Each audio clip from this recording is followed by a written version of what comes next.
Hello guys, in this video I will show you how to grow onions at home.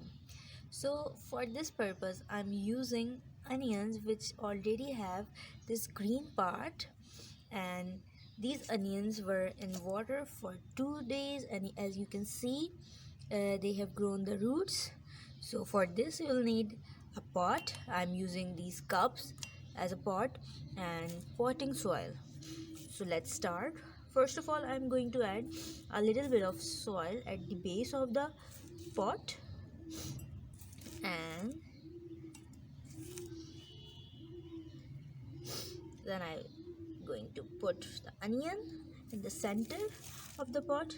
Now I will add more soil to the pot. These are super easy to grow, and if you have space, big space, then they are very good at growing on their own. And you will water it, the soil will level up automatically. So this is how to grow onions at home.